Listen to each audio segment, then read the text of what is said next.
La, la, la, la.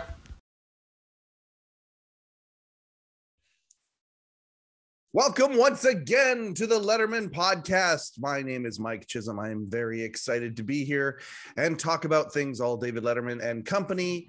That is what I will bring to the table every time I do this. It is you know what, we're going on to, I think this is like the 14th or 15th episode. Now we've got some more in the can, 15th or 16th episode that we're doing.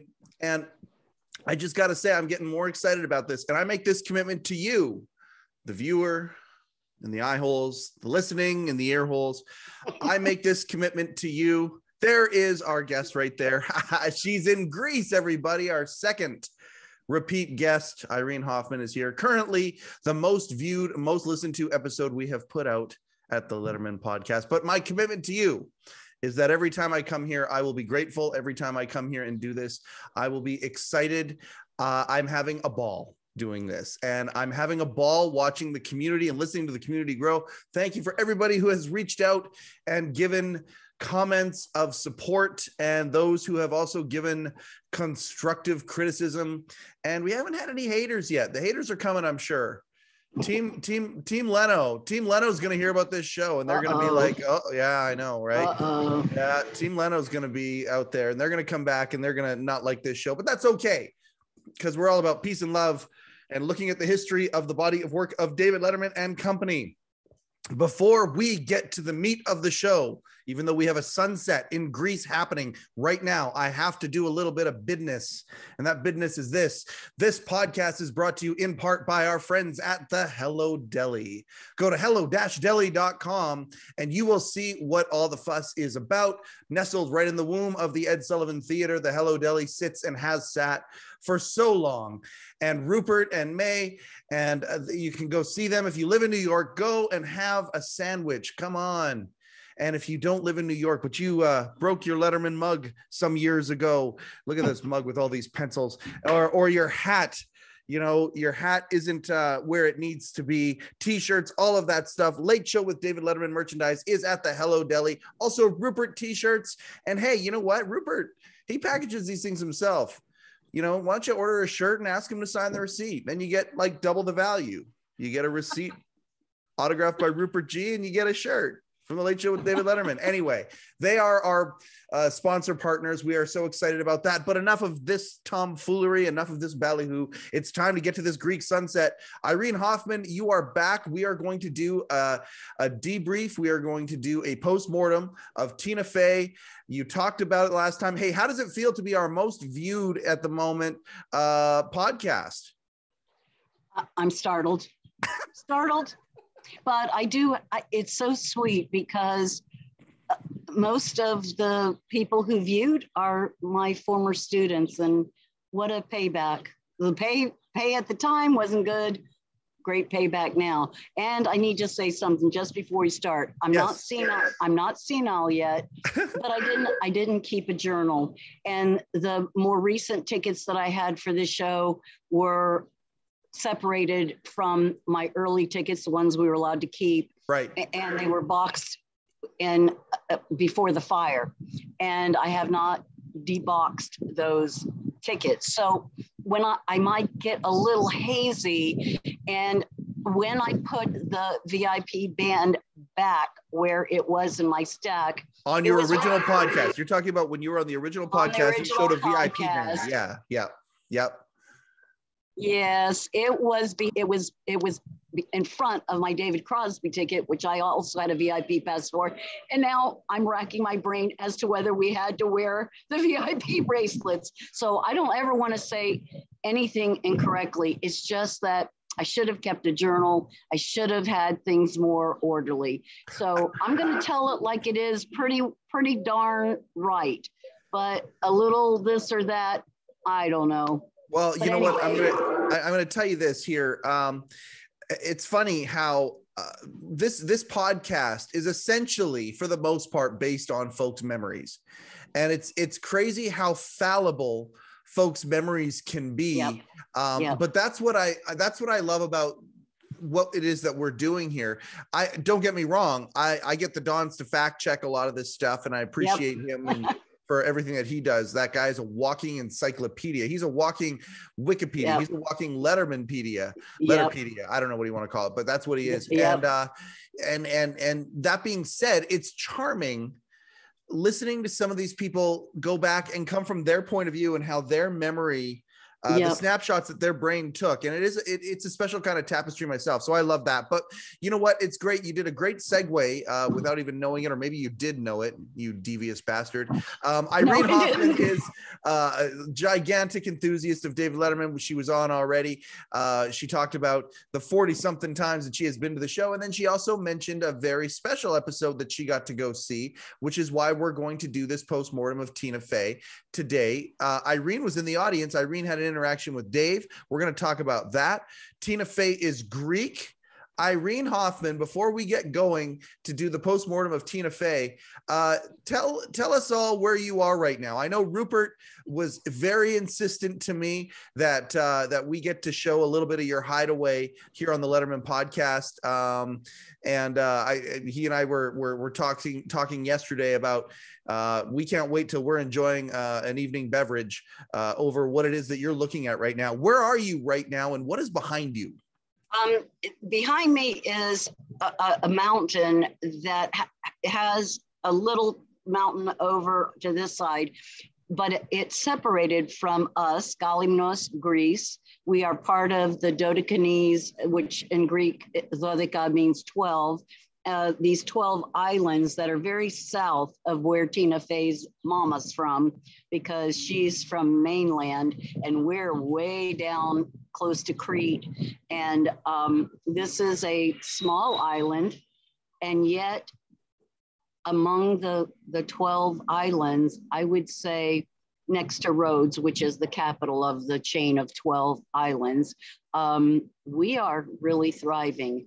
And it's a lot to do with the Tarpon Springs and Ohio Kalemians who worked immensely to be able to summer here.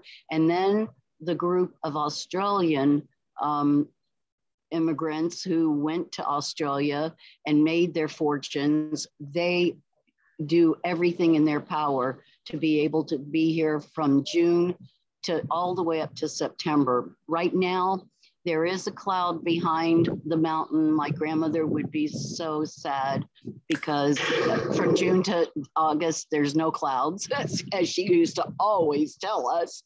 But the climate has changed and the humidity has gotten higher. And so it's easier to not do anything with the hairdos. But it's a gorgeous island, and we have 35,000 residents. And there are people from Tarpon Springs who are from other of the 12, and there's only like 150 people on those islands.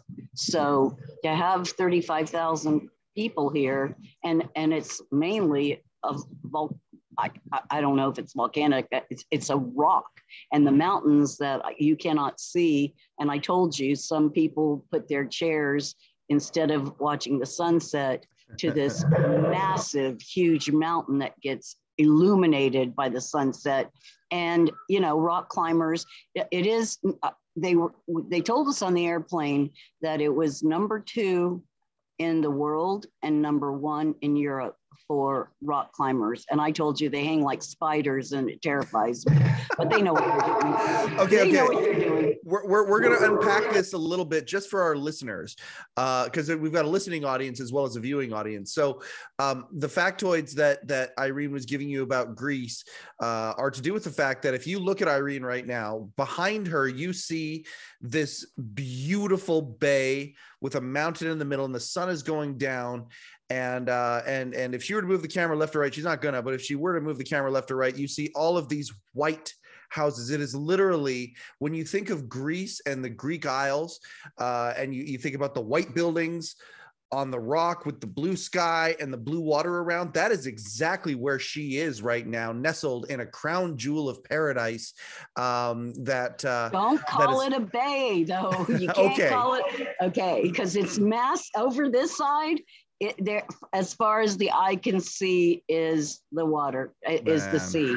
Okay. What a paradise. What a place you get to be for a few months every year. And I mean, how cool is it to just say, oh, I summer in Greece? Like, that is a very cool thing. We lucked out. I told you, we lucked out. My grandmother had many properties that were neglected for decades. And then somebody called and said, you know, the squatters have taken a quarter of an acre of your Argos property. You might want to come and legally claim these properties. I get that phone call.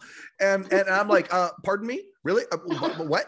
Come get your land in Greece, overlooking not a bay, overlooking this beautiful. Holy shit! Like, okay, so we're gonna move to Tina Fey stuff here, but needless to say, you have, you know, we're gonna have some fun. Candy and I are gonna come out there probably next summer. Rupert's gonna come out there.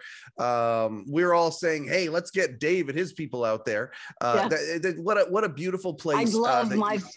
I would love my fairy godmothers to come because I owe them so much. And I know that they would call this paradise. It's peasant. You need to know that. It's very country peasant. This is summer property here. They live near the port. They come for the summers here, and it was very primitive, very primitive. They would even camp at the water's edge. But we got something far more than absolutely a country home. What a blessing. And how's the tarpon fishing out there? Is it good? Anyway, they have overfarmed their fish, and they shouldn't have. But the tarpon fishing is an inside joke that's going to come not in this podcast. It's going to come on one of Irene's other appearances. Like I said earlier, in her first podcast, her stories have stories, and that one there has one to do exactly with Mr. David Letterman. That's a beautiful inside joke that Irene gets to whip out anytime she wants. Okay, so we knew that we were going to have you back here.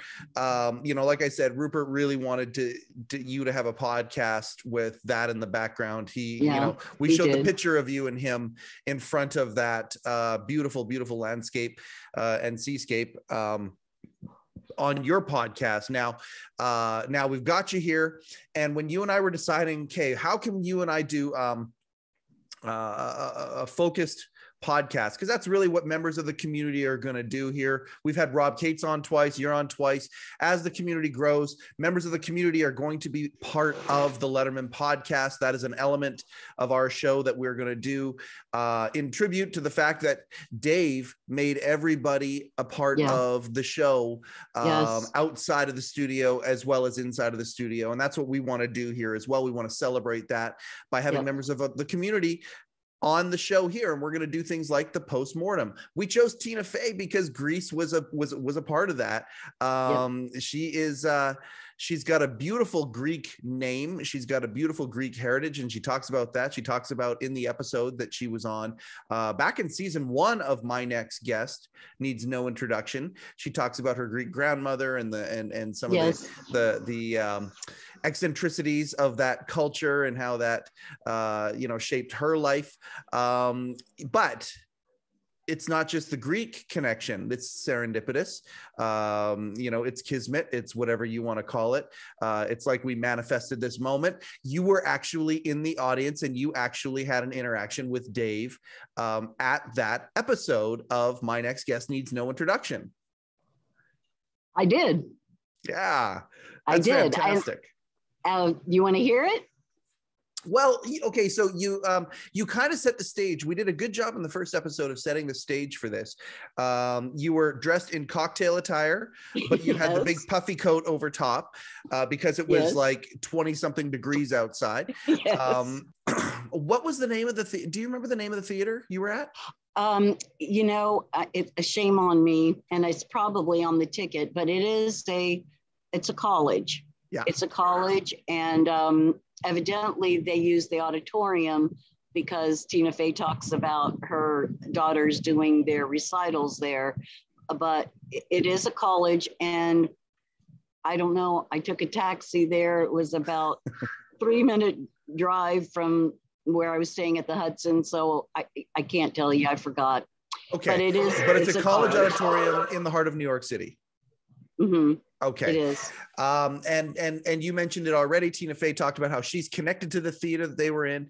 And it's cool going back and looking at this, because this is season 1 of My Next Guest. I believe she was the 5th of 6 or 7, if you include the bonus episodes of that season. They were definitely getting their feet wet. This is an episode where Dave talks one-on-one with Tina in front of an auditorium of what? Probably 300 people? A few more, maybe. Yeah. Okay. It was bigger. It seemed. I don't. You know what? You might be right, because they didn't have a balcony. So, but it was a large auditorium. So perhaps 3, 4. One of the things that a stark contrast from My Next Guest, or from Late Show to My Next Guest, is the production. And now obviously it's a very different production, you know, and they were experimenting in season 1 where they would sometimes sort of have 2 guests. Like they'd have one guest, they would talk about something, and the thing they talked about, Dave would then go and shoot a remote, either in the geographic location or maybe with some of the other people involved. When he went to Chicago and he met up with Buddy Guy. That was him. In the President Obama episode, he went and spoke with it was John Davis, Congressman. Was it Congressman John? Yeah. Anyway. Don't ask me names. I lose names now. But I'm losing them too. But anyway, that's what he would do. So in season 1, that's many of the times that's what you would see. The Clooney episode, he went and saw George's family. And this episode here, he went back to Chicago, had some greasy fries, and talked Greek with Buddy restaurant. At a Greek it was restaurant. Called the Athenian Room. There you go. And the baked chicken, they would, because usually the Greeks will put the potatoes in the pot and bake the chicken, and all those juices get into the potatoes, except that they're all very crusted on the top. We've got motor scooters. It's past, siesta time. So now people there was a bunch of, I'm glad to see it, a bunch of tourists that were just walking here, but we'll hear motor scooters a lot too. Oh, we're okay with that. We're okay with that. So you've got a culture there that actually embraces siesta time. Like it's a real thing there. Oh yeah. 1 to 4, you need to stay quiet around here. After that, you can start up, but the motor scooters are usually respectful of the sharp 4 p.m. Then you can hear them lightly, we're at a dead end street, and the dead end is a gorgeous beach. So a lot of families like to, they will go during siesta time too, because it's they can frolic on the beach. Sure. But our village is extremely quiet, and it's just an old-fashioned tiny little village. You go around the mountain, and that's where all the kids are whoop-de-doing.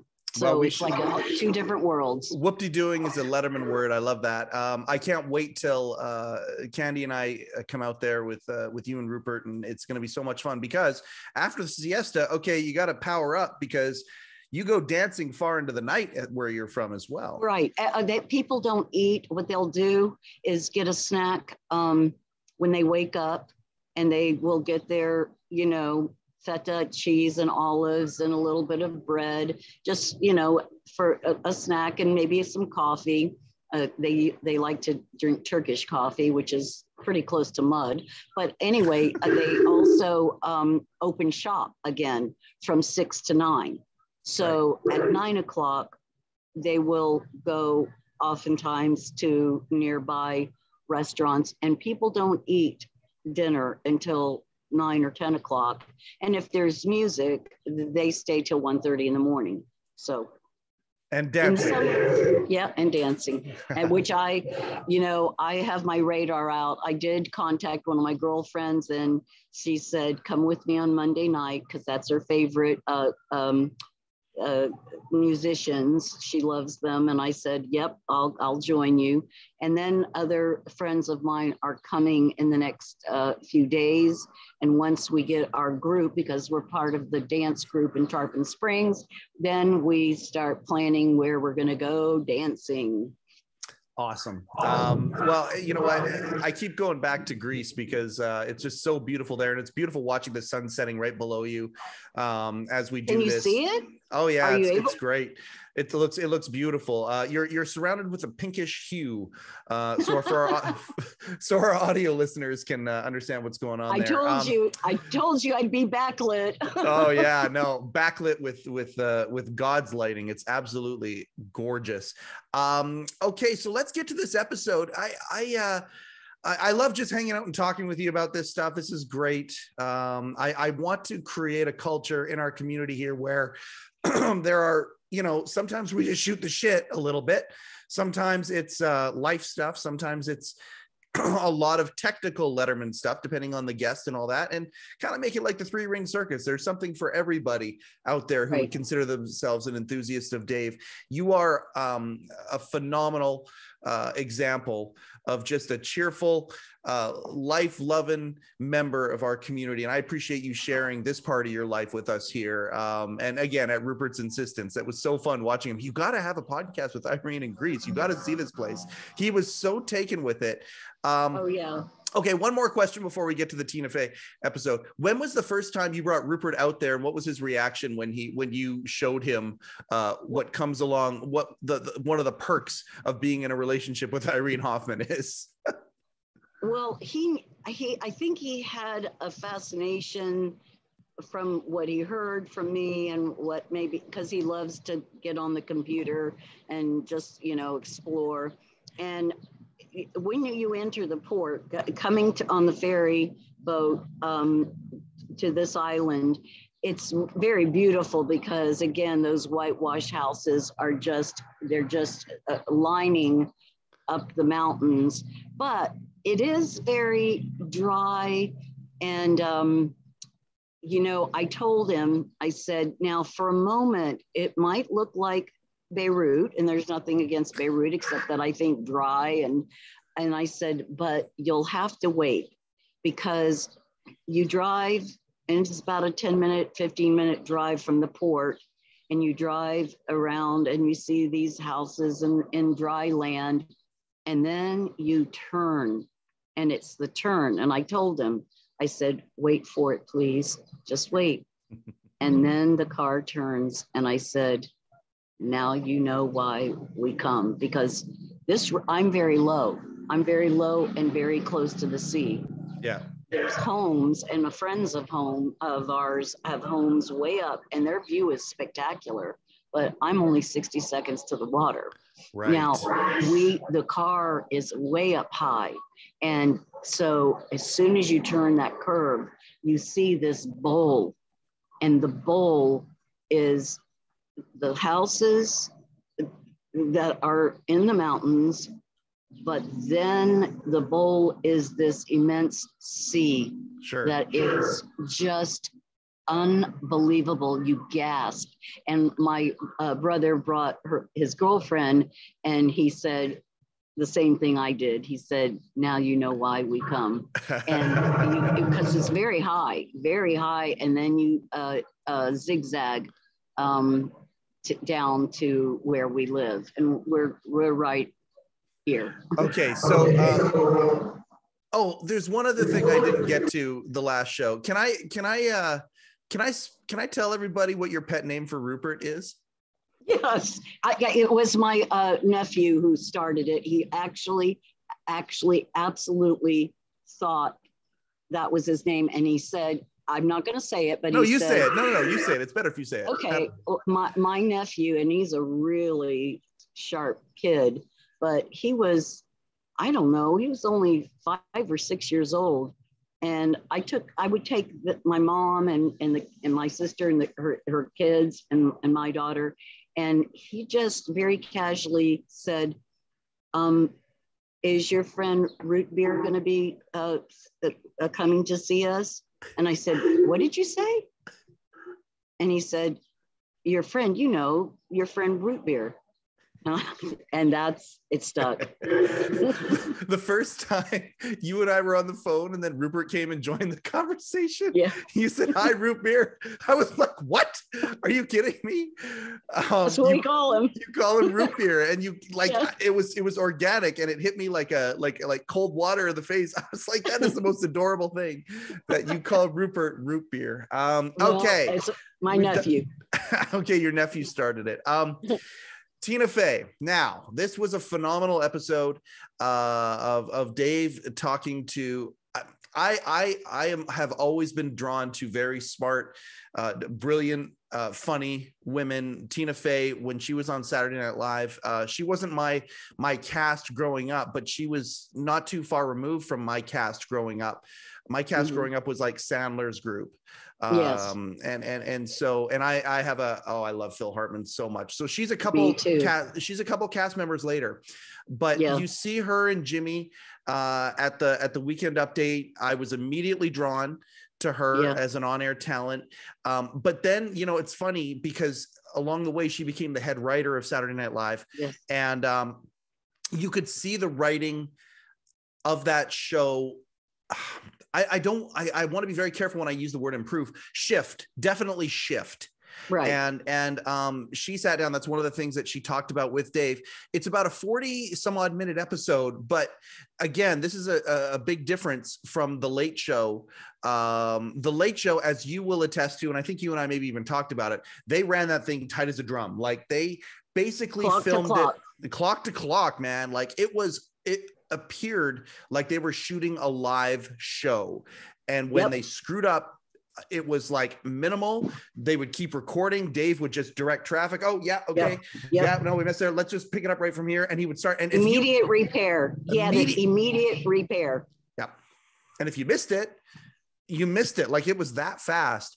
My Next Guest was a very different, different experience. Totally different setup because there was no pressure of, oh, I blundered, let's do that again. It was a conversation, but I don't know if you'll indulge me, but Dave grinds, and that's part of the hilarity for me, whether it's Oprah's diaries or Oprah, the journal that he would keep, or that, night after night he would carry something. And hey, those are really nice drums. Where'd you get those drums?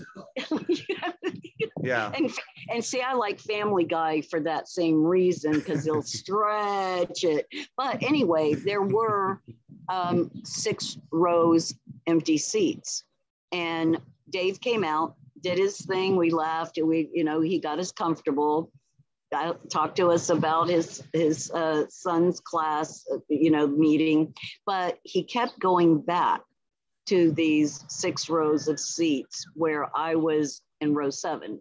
Yep. And they were empty. And he said, an entertainer can become insecure when he doesn't see, the immediacy of the audience right there. Yeah. And he said, I was accustomed to having the audience fill in the seats. Yeah. But I don't understand. Those seats are empty.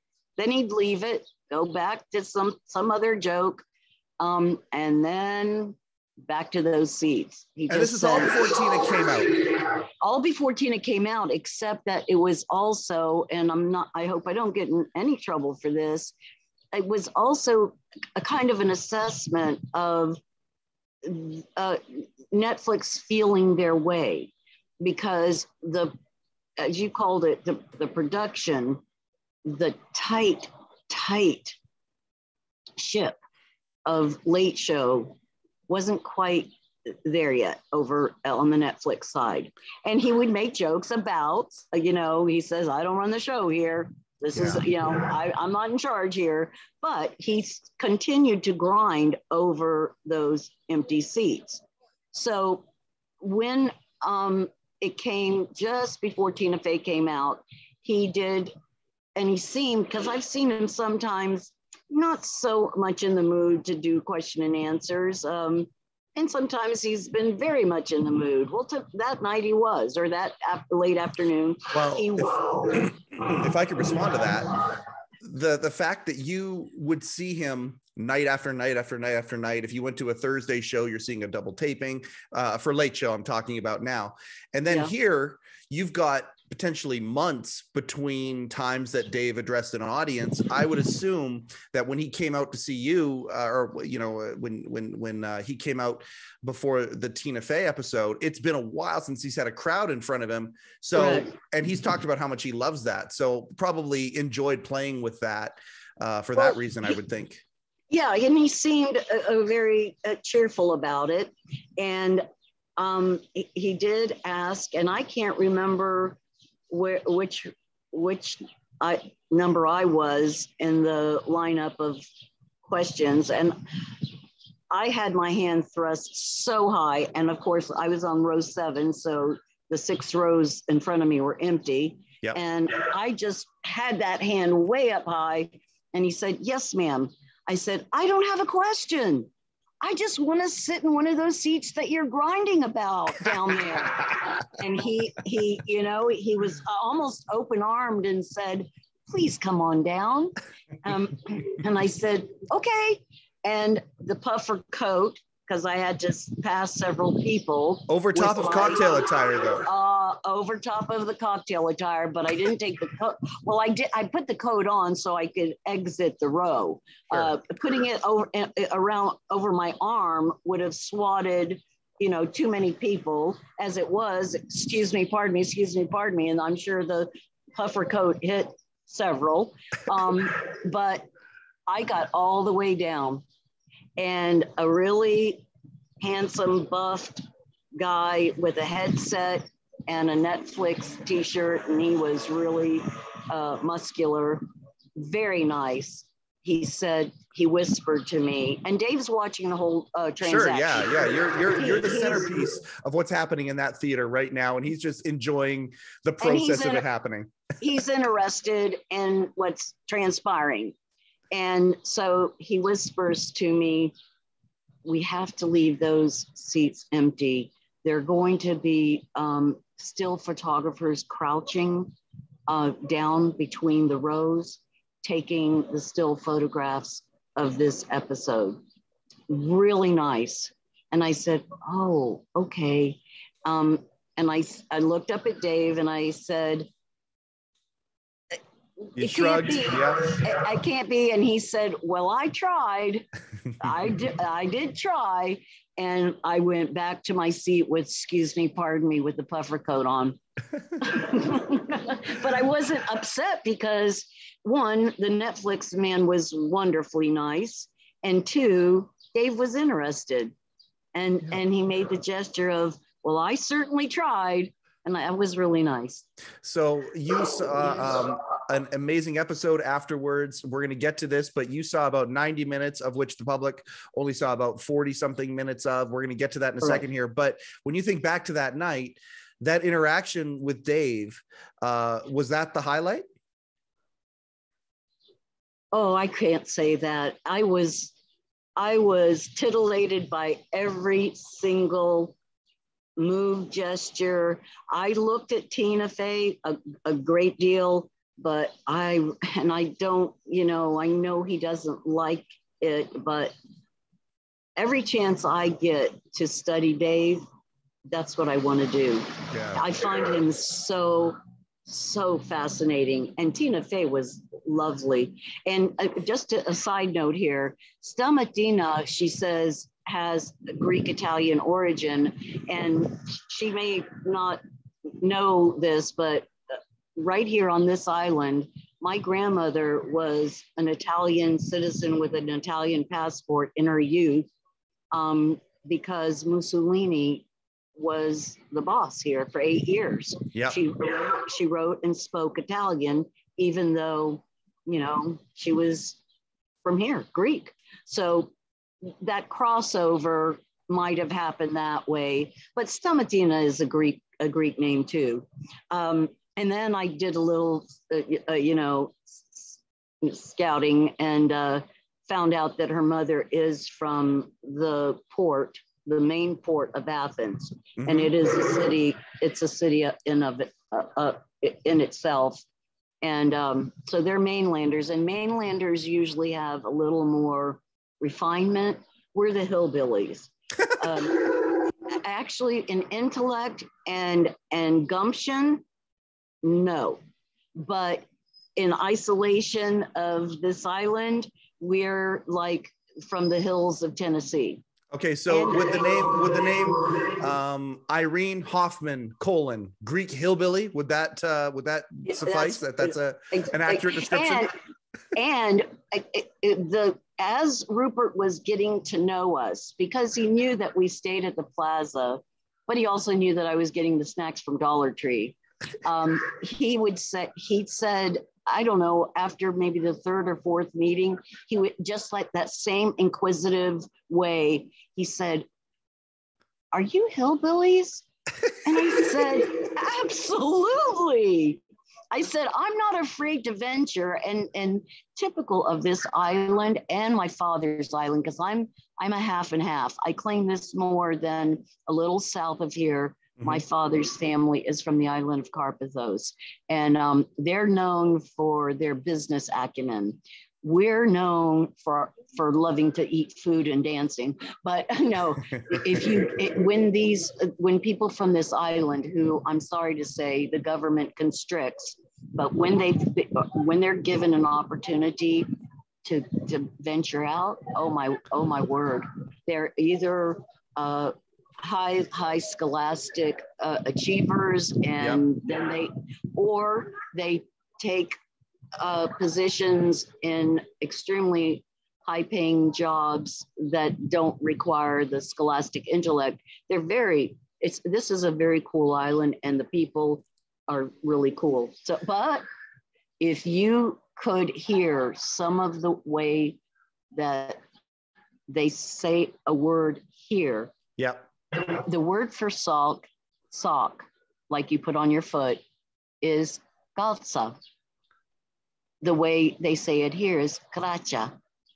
They were hillbillies. What's the word for white? Aspro is white. Aspro, gotcha. That's white socks.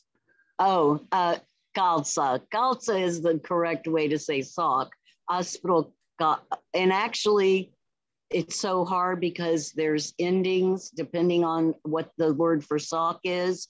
It could be calzi, except it's not. It's calza. But anyway, there's the endings, and I messed them up. And none of the islanders ever ridicule me because they know that I'm trying. Well, we'll say So say white socks again one more time. Aspro calza. All right. The reason I say that is K-A-L-T-S-A. The reason I say it is because, of course, the biggest misconception in the David Letterman lore is that he always wore white socks. Of course, wearing gray socks, and including that night with Tina Fey. I love seeing. Wait. Because he's wearing two socks, it would be aspra calces. Thank you for the correction, buddy. Because so singular. Okay, so aspra calces is what Dave was famous in my mind. That was the era I loved when he had those $2,000 pair of shoes on, but he had the white socks on. and he would take every opportunity if somebody called him on it to say that they were gray. And I love that. Again, these grinding jokes, these running jokes that happen. So Dave comes out, sits down in this show here, not in the same, again, the production, very different than the Late Show. It was a 90-minute show that got pared down. We're going to talk a little bit about that. And also, you're not seeing Dave in the big suit, like you alluded to, with the $2,000 shoes and all that. You're seeing him more the way that he would dress. This is how I dress when I go to my office. I'm the sport coat with either a dress shirt or a t-shirt, and the jeans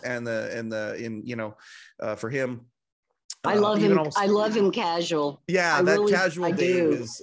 Even seeing him a few weeks ago at the That's My Time with David Letterman, same thing. And he also did the same thing even then. So we're like 5-6 years later, or 4 years later maybe, and he's still kind of giving the little digs about the production, the Netflix production versus his family production at home at the Ed Sullivan Theater. There was not, I'm going to tell you, and I have been to Jimmy Fallon, and I won't talk much about it, except you can, buddy. It's okay. We got no beef with Fallon. No, I have no beef with Fallon. He was as friendly with the staff, and I saw one of the former Late Show staff members out on that stage. Sure. But he was super friendly with everyone. But I'm going to tell you something. Wow. The experience, and Jimmy, I love you. I really do. But the experience of that show, FLAT. Yeah. Well, in contrast, I've been to Fallon too, and I've other shows as well. And I've tried to explain to people the Late Show. And when you go into that Ed Sullivan Theater, it's a theater, it's a rock concert. They play the full songs. They played the full commercial breaks. They play it like it's live. Yeah. And you watching this episode here, where it was much more casual, again, you know, about 40 minutes of material cut. I want to talk about some of that material with you tonight. They started the show talking about the origin of Tina's name and things like that, going back to the Greek connection and whatnot. Then they kind of moved on to her beginnings, improv, things like that. It was fun to see Dave and Tina do a little bit of mawkish improv, wasn't it? But was that not spectacular? Because Tina Fey is brilliant genius when I'm not as dumb as I look. How could you be? And scene. If that wasn't a perfect skit, I don't know what. I when she said that to him, and Dave sometimes will let the joke hit, and then it'll take a second, and then the big smile shows up, or the reaction shows up, because it's almost like he's playing with it. Like, am I gonna come back? Am I gonna let this one sit? And as he did that in that part, how could you be? Yeah, and it was that was it. And it's so nice. She knew that was the prize moment. Yep. If you continued it, you'd lose that brilliant, I'm not as dumb as I look. Yep.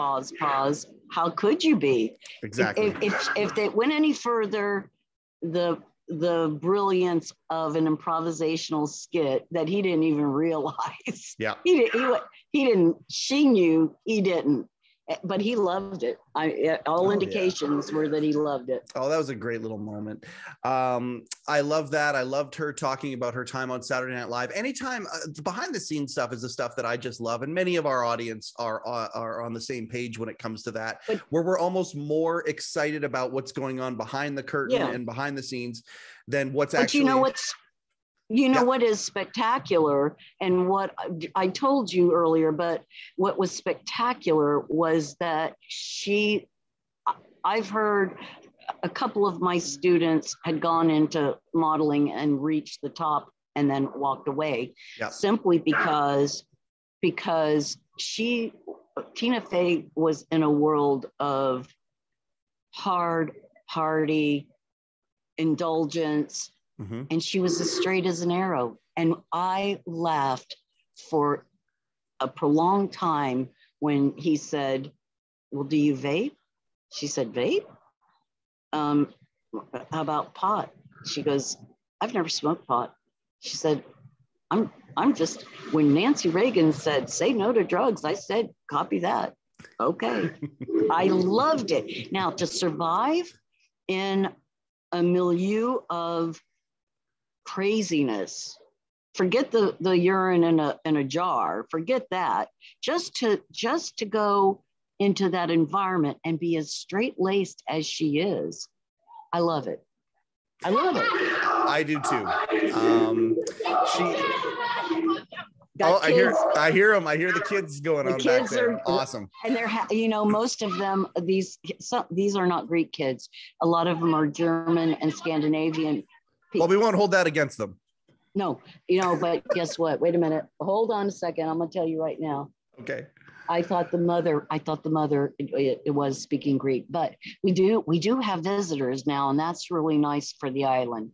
We like it more quiet, but they need the, visitors. But I going back to the conversation with Dave and Tina about that time and her ascension into the world of entertainment and comedy. Here's the thing I love about Dave, and we're going to be, this is where, okay, we're still in the infancy of this show. So, and this is a casual episode with just two members of the community just going back and forth. That's what the post-mortem episodes really are. And there's lots of tidbits, but there's also lots of little rabbit holes and asides, and that's just what we do. And but this is a good time to kind of talk about the tone that we're setting and the expectations that we're setting on the show. We are not a show that focuses on the scandal of anybody involved, really, with the inside baseball of things. We don't do that. We are the most scandalous thing we're going to talk about is like a reaction to things that happen on the show. Sarah Palin being a good example now, because Tina played Sarah. They talked about that in the episode. I love that she was able to reflect on that. The thing that she said about that with the Mark Twain Award, if we can get back to that before the show ends, great. Beautiful little moment there.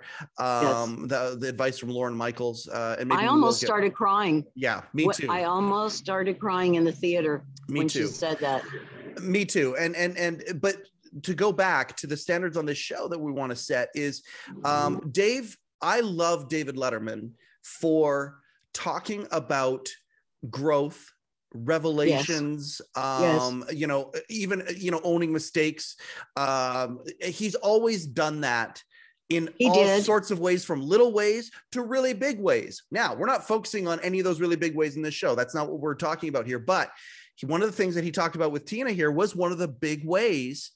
And that was the fact that through the years, he had so many women in his production staff. You cannot fault David Letterman for not being. Dave was diverse before diversity was a thing, and that can go all the way back to the AIDS crisis. And there are so many examples of Dave showing inclusion in his show.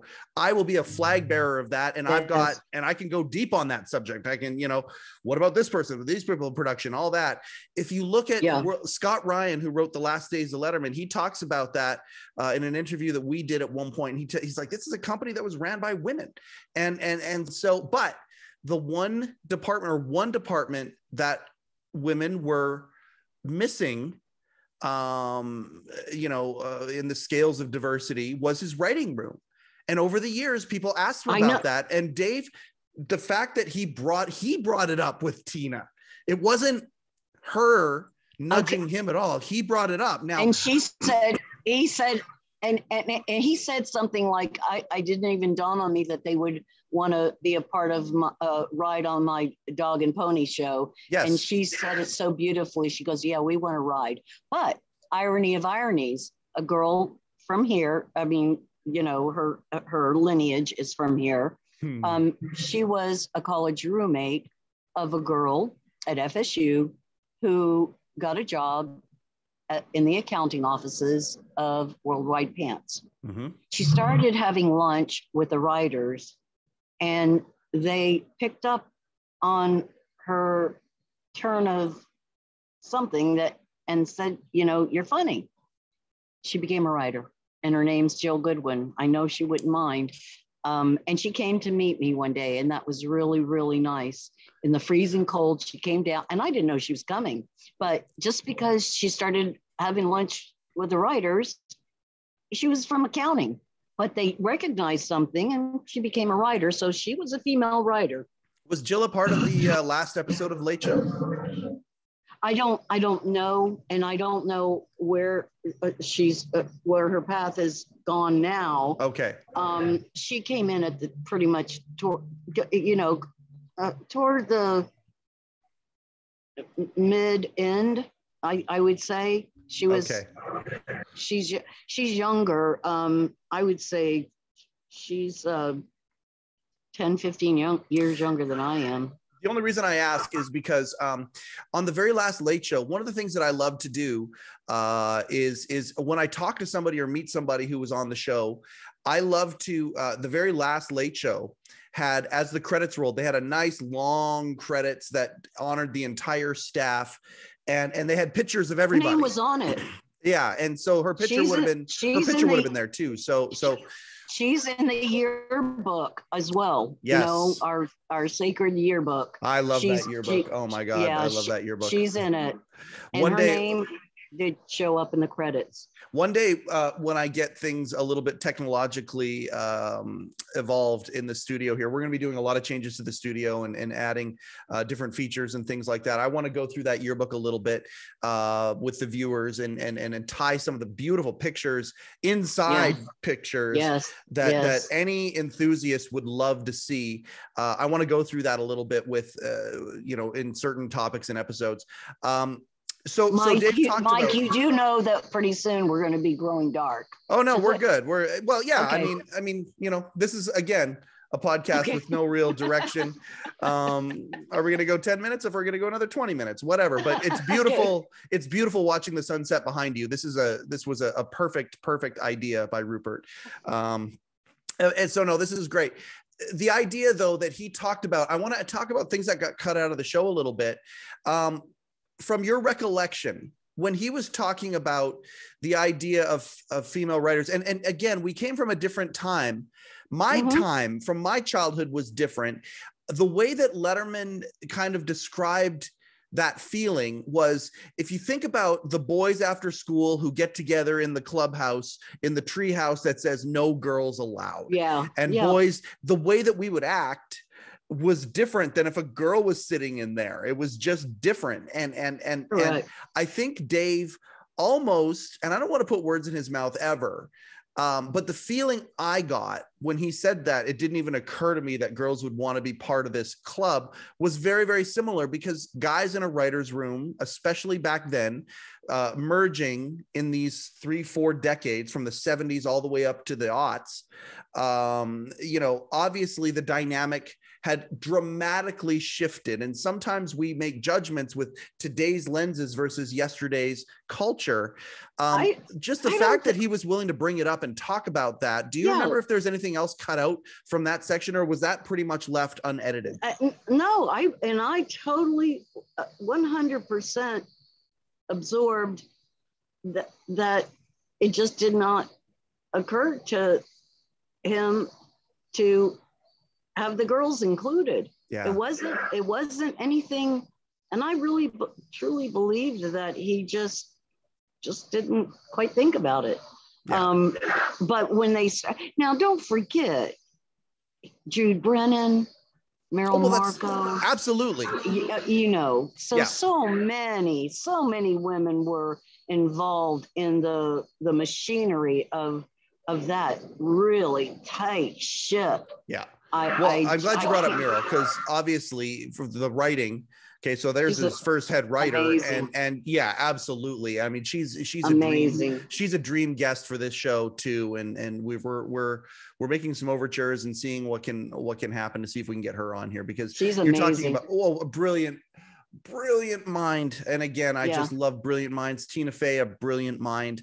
And I love the respect that Dave has for those brilliant minds as well. Julia Roberts comes on there saying, I think a lot of women were afraid to come on your show. Well, why is that? Well, because, sometimes you can be the blank, but anyway, but something, you just now said something so important. It was prior to women coming on the show. I lost it. Okay, it's not the female writers in the writers' room. Strong women. I said something about a tight ship. I just know that over time, that everyone seemed to fill a slot that made it incredibly, just immaculately run. Yeah. And every single day. And that's why I love watching Mark Malkoff. I love watching. I didn't know, and now I just lost his name, and I love him. I can't wait to hear more from him. The kid who, stumbled in and didn't do a good first presentation, but he became. You're talking about Daniel Kellison. Yes, and he's going to be delighted you called him a kid. If he hears this, the fact that you called him a kid, he looks like a kid. And I knew about O'Donnell. I knew that look, right now upstairs in my room, everybody knows I watch Bugs Bunny. I just have DVDs because upstairs I have to watch DVDs, and I brought a bunch more, and I'm watching the commentaries. And it was prior to Chuck Jones dying.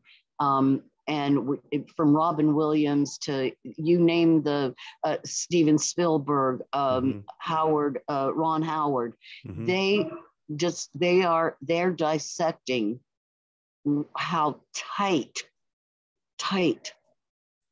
Chuck Jones Warner Brothers cartoon became. And he was a director. Yep. And now I'm starting to learn bits and pieces, but I didn't realize. And actually, Bill Sheft, the writers, when they went on strike, they did a blog, and they were just writers from across the country, the best comedy writers of our time. Well, here I am, always wanting to I want to say something, and I said, I took the easy way out and became an English teacher because I did not realize what kind of thread they were on as writers. They could be hired for 3 weeks and let go. And, no steady income. And then when the writers strike, and I read Bill Sheft's essay, and I said I had no idea of, and I took a safe way of just having a government job and still loving everything about, literature and composition. I loved all of that, but it was a steady government job that didn't pay very much. These people put themselves out on a limb, and like acting, only a few make it to the A-list. Yeah. And I, oh boy, I'm gonna say something now that I absolutely loved The Simpsons for the first 5 years because the writing was exquisite. It was, the story unfolded without any push whatsoever. The message unfolded just so naturally. And, those A-list writers, they do so much. Yep. And to have them all work together, and then you've got your lighting, and then you've got your camera people. And again, it was so fascinating because I had forgotten that Hal was able to shoot away and watch somebody yawning in the audience, or and come back to the stage. That's magic. That's that's ingenious magic. And it takes so much to have that happen. To me, oh boy. And the huge difference between the Netflix auditorium and an hour's worth of Dave. But Dave did talk about personal growth. He did. I do believe it was not put into the show. Yeah. He talked about his personal growth. He also said kind, empathetic words about his friend Al Franken. And when I saw that show, the tensions were still very high with the Me Too movement. I mean, it was just so rigid. If I claim it, it's a fact, and sometimes the pendulum can tilt, and especially in in Hollywood or in the industry, wherever there's a magnifying glass. But also women aren't all that shy sometimes about, if they want a job, they might. I'm not saying that terrible atrocities didn't happen. Oh, of course. No. Of course, we're not minimizing the Me Too movement. No. But at the same time, sometimes the magnifying glass goes hard. Yeah. Yes. It was so a he very brought up Al Franken at a time where there was that tension was around. Yes. And he's, and his words were empathetic, and I accepted them, because I do know how sometimes when this surge of talk, once it's spoken, or once it's out, it tends to carry weight, even if at times something isn't true. But it's just that we haven't lightened up. It's not, no excuses are being made for terrible, atrocious behavior. It's just doesn't feel quite as tense as it did.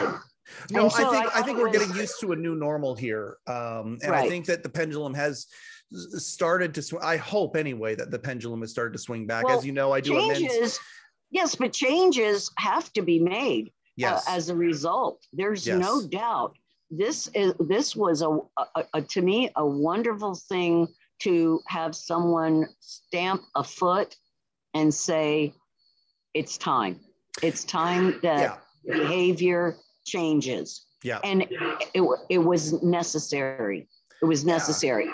At the same time, these people need to have a chance, because my school career, anything good that came out of it was because I had a flop the day before.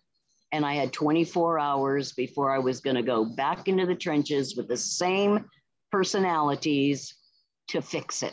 Having learned something along the way. Without a doubt. I mean, the teacher I was when I started, I might have been young and considered cool because of, being youthful, but the real stuff happens because a flub up, a flop occurred the day before, and you need to fix it or go toward fixing it the next day and the next day. Well, I think about Dave over the years, and I think about when Michael Richards went through what he went through. And I mean, Michael Richards has gone on and apologized I don't know how many times in so many different venues and things. But the thing about that is when Michael Richards had his moment the next night, or the first opportunity, there's Jerry Seinfeld with Michael Richards on video on the Late Show. And you talk about how there's empathy and forgiveness and a realization like, okay, you know what? I did think this way, or these things happened. Now it's this way. We're learning. And the idea that Dave would have brought up Al Franken. And by the way, at the time of this broadcast, Dave has since been on Al Franken's podcast and things. We're not telling tales out of school here. Yeah, it was a phenomenal episode with talking about different comedy teams and all sorts of stuff. It was a great episode. But the fact that he talked about that, have the opportunity to change. They must be given. I mean, that's not to say, okay, we wipe the slate clean on. No, you got to bear that burden. And at the same time, you start making changes, and then others benefit. My dad used to always say, a wise man learns not by his mistakes, but by the mistakes of others. Well, that sounds really good, but I really learn when I hit my head against the wall. Absolutely. I mean, if I see somebody else hitting his head against the wall, I can glean something from that. But when I hit my own head, wow.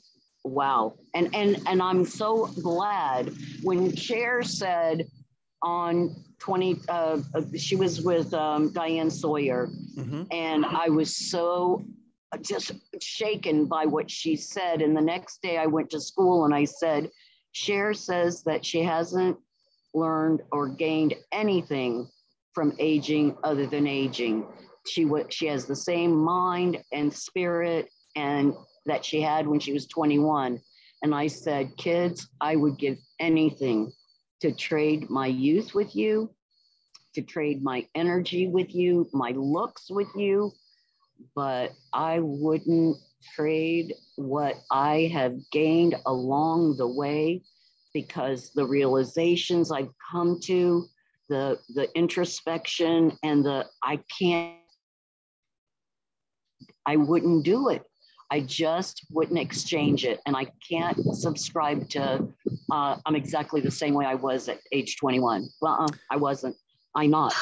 Yeah. So I do believe that is the case with a lot of these people. And yes, it needed to happen, and it needed to be severe and harsh because that shakes people. Okay. Yeah. I love that. And I love how, you and I didn't really pre-interview this at all. We just said, okay, let's do it. And I love when that happens and a conversation takes shape and has a theme to it. And the theme of this episode, just like it kind of was with Tina, I think is growth and learning and things. Now, I want to go back to the Letterman of it all and my next guest of it all, because one of the things that Letterman nerds would, we speculate when we talk, when we get together at a Denny's and we just shoot the shit about this stuff, okay, so clearly the editing of the Late Show had a certain style, Late Night had a certain style, all that. The idea that in my next guest, the question would be this: I wonder if Dave has a hand in the show after the conversation is done, or once the conversation is done, he basically has people who understand his style, and they are maybe a part of the editing, or does not at all, or does Netflix just do it completely? At that time, I only was going by a gut feeling. Mm-hmm. He wasn't captain of the ship particularly at that time. I'm not saying, because I don't know. I have no clue at all. Yeah. It did seem that it was not totally in his hands to be driving. Now, I would agree with you there. If I could talk to one of the producers and ask that question, whether publicly or I'd ask it on here for sure. But even if I could do it privately, if they didn't want to talk about the inside baseball too much, I'd have that question. I would ask the question because there's two parts of this episode that make me think that Dave and Dave's people weren't all that involved with the editing. The number one is that, at that time, number one is Al Franken's name being cut out, because you were there, you heard him talk about him. Now, the second one is the fact that, Tina's compliment to Dave, she started to compliment him. No, stop.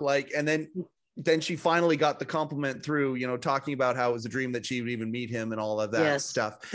Yes. To me, that's something that if Dave had the editing, his hand on the editing wheel, he wouldn't have put that in there.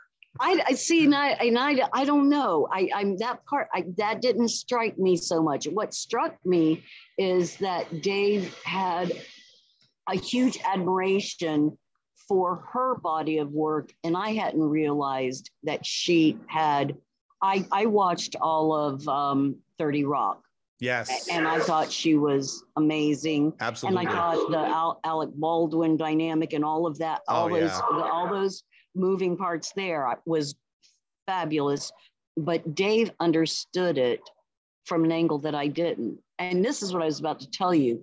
The reason I think my letter got into this blog is that these are writers who are in the minutia. And I said, when I watch Dave, I want to be entertained, and I am. Mm-hmm. I just go in with la la la la la. I don't need to know about, how this light has to go here, or that part. I put all of that aside because I go in and I sit back and I say, I want to be entertained. And I am. And it's because of writers like you. And it's because of Dave and his wit, sharp wit. Mm-hmm. And he's brilliant, just such a brilliant man. I'm so in awe of him. And he's going to hate me if he ever sees this, but don't worry, he will never see this. Okay, all right, okay, because we can assure you, that's one assurance that we can give everybody. Dave will never see this. Will not see this. No, absolutely not. Well, let me tell you something. I have never ever seen a quicker wit, and off from a weird angle as well. It's not just a quick response. It's a fresh response.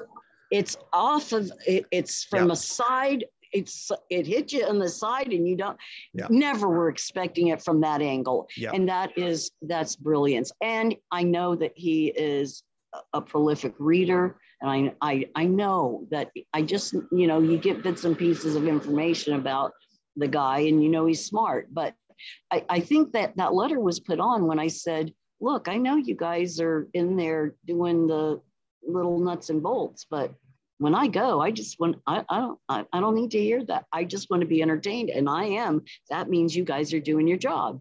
That means Dave's doing his job. That means everybody's doing his job, because it's pure entertainment. Yes. And to do it every single night.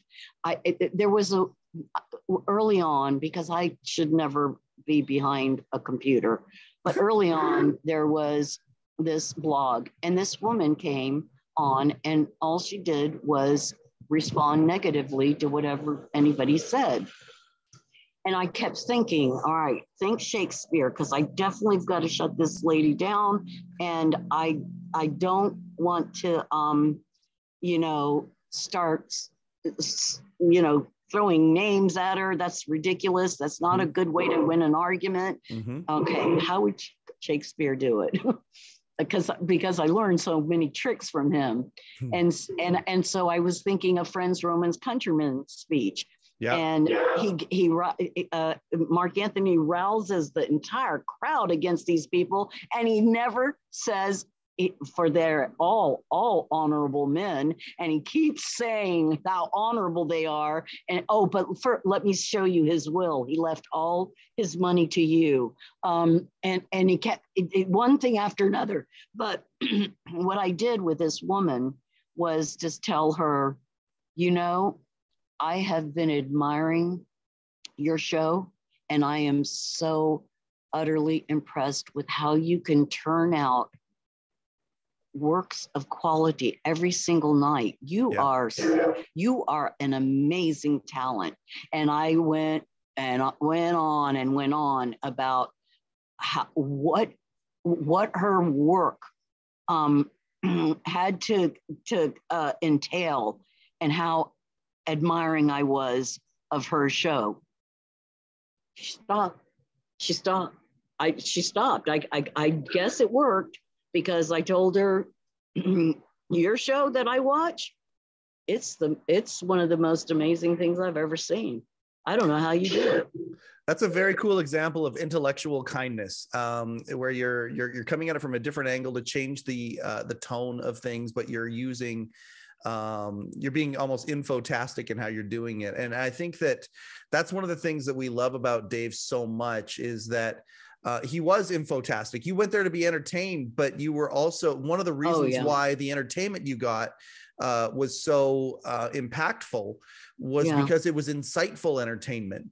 It was intelligent entertainment, like you said, from a different standpoint completely, and it's almost surprising, if that makes any sense. You and I spoke about this, and again, I'm glad he's never going to watch it. But if you want to know who Dave is, you wait until he sits down in the second segment. Yep. If you want to know how he feels, what kinds of things move him, irritate him, make him question or ponder. Yep. Just let him talk after he sits down at that desk. That right there, I was entertained by every single bit of it, but I was pulled so hard at that second segment. And my friend Rupert, who never watched the show because he was a working man, and honestly, he would say, "I'm just not sure if I got the joke of what it was I was supposed to do." Really, Rupert? Seriously? Are you really being serious here?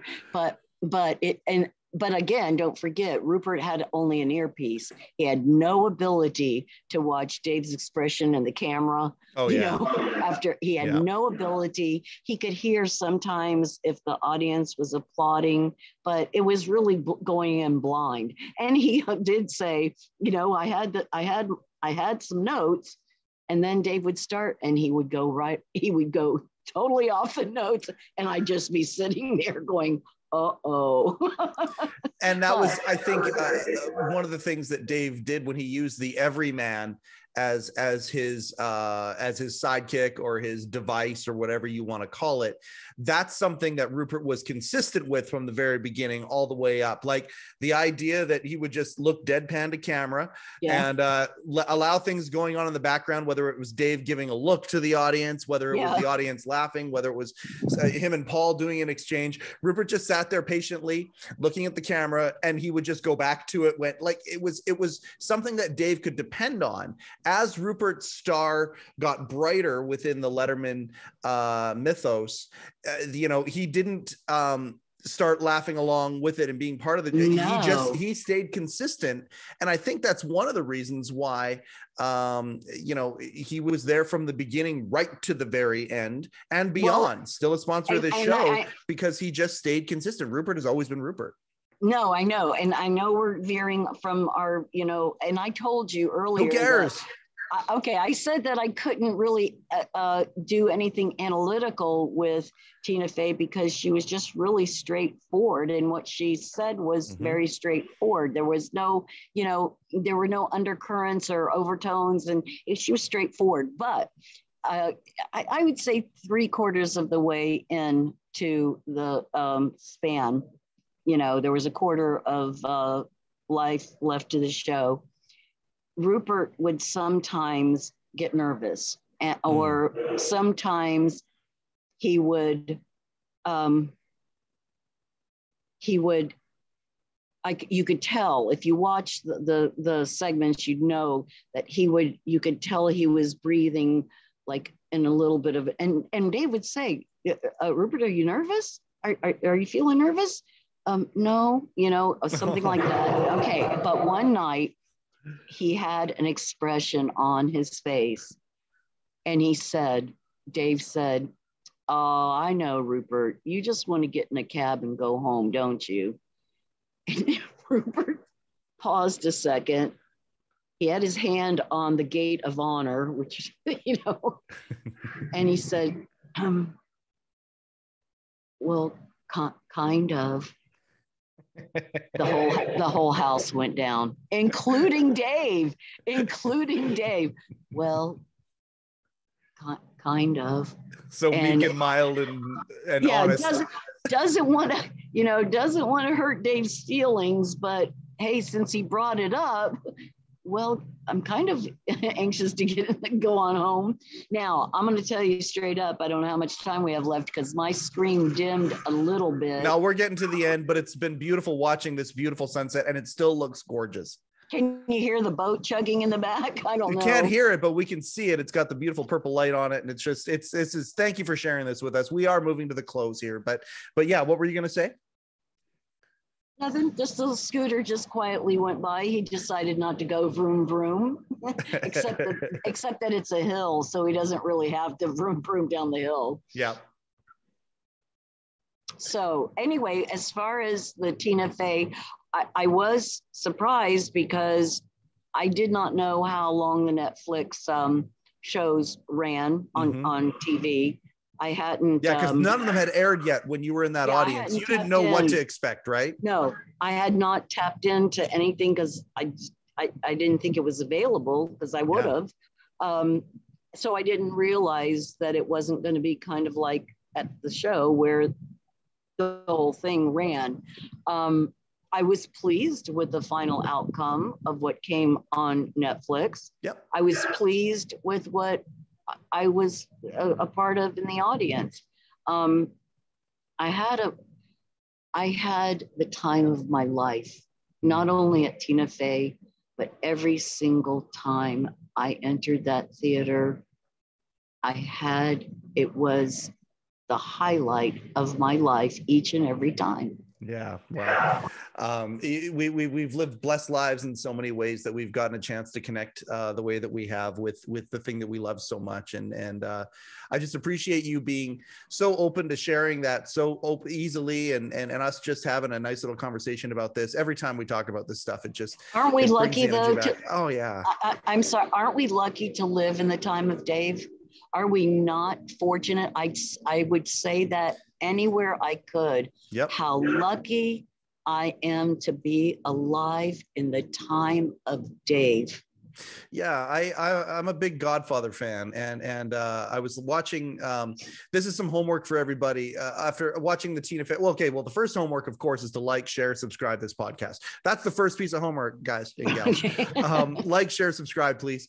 We want this community to grow that much more. We want people like Irene to come become part of the community, come on the show. We have these discussions, these memories, these vantage points that we have here. So please like, share, subscribe. The second piece of homework is to watch the Tina Fey episode. If any of the stuff here has entertained you, has brought it back. We didn't even get into the Mean Girls stuff, but that's okay. I need to do homework on that, though. Yeah, no. Well, you especially, because you were a school teacher, and a school teacher at the time of what Mean Girls was then. Now it's evolved to what it looks like in high school now on the stage show and Broadway. Because back then the cell phone culture was different when the movie was shot compared to now, and all that stuff. We can go all sorts of ways down there. But I saw it on campus. I saw it in the classroom. Now in my classroom, though, they knew better. They knew better. They knew. You're gonna. Hopefully, you're not gonna even have it outside my door. But inside the door, there. Not gonna happen. I don't even know yet because I have to watch. I have to watch it. But I saw it in real life, and any time that I did. Yep. Oh, howdy. I wouldn't sit still. There was no way I'd let it slide at all. It's a beautiful, the whole Mean Girls thing, Queen Bees and Wannabes. It's a wonderful tool. Tina talking about it on the show on My Next Guest was great. So that's the other piece of homework. And then the other piece of homework on top of that, we're going to do a watch along on this actually on YouTube. Don Rickles, One Night Only Don Rickles, that's special on Spike TV. Tina Fey and Amy Poehler were on that. David Letterman closed that show. We're going to talk about that another day too. I was in the theater with him, with Don Rickles once. We'll talk about that one day. We'll talk about that one day for sure. That's a future episode, as well as the tarpon fishing inside joke. We'll get to that another day. I want to ask you one last question here. So that piece of homework, we're going to watch as a group together at some point. We're going to watch that Don Rickles special. There's a lot of very, very interesting things that happen in that special. There's a teaser for something that we're going to do as a community coming up. I have to wait till I get home though, because I don't know how to access this. No. We'll do it at a watch party on YouTube together, probably in the fall. I'm planting little seeds here as the community starts to grow, because in the fall, our community is going to look very different than how it looks now. Thank you for sharing your summer here with us. I've got one last question here for you, and I don't know the answer to it. I don't think we've talked about this. Now, you had your exchange with Dave. There's been different little exchanges over the years, and we'll get to some of those in some of your future episodes. But the exchange that you had with him with the seat and all that, did any of your fairy godmothers clue in? Did they know that was you having that exchange with Dave in that episode? And have you corresponded about that with any of your... I am so glad you asked that, because I constantly wonder, and I never asked. I never inquired, but that fairy godmother had to know what was going on at every moment. You would think, right? You would think that she knew that you and Dave had a little exchange there. Or at least, you know who that was, Dave, because if she did not, and I could see off stage on my right hand side. I could not see off stage on my left hand side. Right. But there were folks standing, not a fairy godmother that I noticed. Yeah. But my guess is there's a possibility. But I've always been so curious as to Dave, you know who that was? Well, So, and this I is don't where know. you and I are different. I'm a shameless self-promoter, and the first thing that I would do is go to the person and say, "Hey, did you see that I had the interaction with Dave?" You didn't, and it's because you No. are so respectful of the process, even after late show, Serious. with all of the guidelines and the rules that were set up under that. You were very respectful of that. But Mega. even afterwards, though, with my next guest, you're still that way, and you're just so classy, Irene. I appreciate you. I appreciate how enthusiastic you are. Is there anything else you want to say on this episode before I close it up?